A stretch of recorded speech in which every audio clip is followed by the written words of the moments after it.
น้ำมันเครื่องมันเลือดเท่าไรน้ำมันเครื่องมัน มาให้กาย บ่ให้เกินที่เดือนมันขึ้นมาเด้อเวลาตื่นมาคือว่าสูงสุดแหละมอสตัวนี้แหละเรื่องนี้แหละ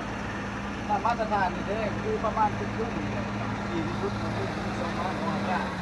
ลุดลงมานี่เลยอันตรายแล้วแถวนี้นะแถวนี้ที่กระลุ่มต้องเอาไปเติมตัวอันนี้น้ำมันพาวเวอร์ตัวนี้นะข้างนี้เติมมันตัวน่ะเวลามันแห้งมันอย่างไรเติมอยู่นี่น้ำมันพวงมาลัยน่ะถ้าว่าพาวเวอร์บ่ฮู้กันเด้อ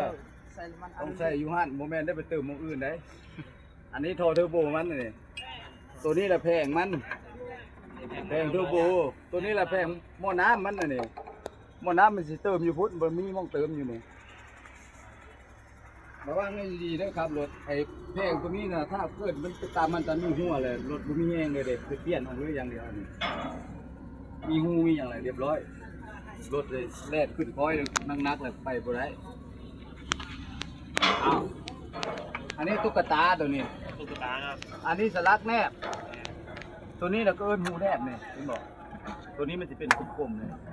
เวลาเขาห้อยใส่เอิ้นแนบแม่ตัวนี้อันนี้ขาใกล้ตัวนี้เลยเท้าพาวเวอร์มันอันนี้เท้าพวงมาลัยตัวนี้ขั้นตอนเป็นนางอันนี้น็อตจับแน่นน็อตจับขาใกล้ตัวนี้เวลามันไม้ออกจะอ่อนพวงมาลัยมันซื้อดีมากที่การทำโดนลายพวงมาลัยมันไปอันนี้มุ้ยตีเนี่ยอันนี้ก็เอิ้นน็อตสเกิร์ตมันจะอยู่เนี่ยไปอยู่ต้นเทิงนี่เป็นน็อตนี่ตัวนี้นี่มันเข่งนะใกล้ๆของอ่างมันของอ่างเครื่องเลย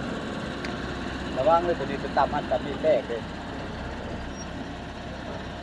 ตั้งไหนอีกบ้างนี่น้ำตามันตัวนี้กันชนเด้อ ใส่ทานไปเจอ โอ้โหตัวนี้เราพุ่นอันนี้จะโอเคอันนี้เด้อหน่วยเทอร์โบมันอยู่นี่เลยลองเด้อโอ้อันนี้ล่ะ หน่วยเทอร์โบ จะเสียบจ้าเลยมองเติมน้ำอยู่นี่เวลาขึ้นรถอย่างน่ะเขาเช็คเบิ่งรถว่ามันมีน้ำหรือบ่มีเติมใส่ถ้ามันแห้งเลยผู้เดียวรถน็อกเลยเซ็ตได้เบิ่งดีๆพวกนี้คือกันเนี่ยถ้ามันหัวมันอย่างมันลมน่ะให้เขาหันรถเพราะมันสิบ่มีแห้งรถ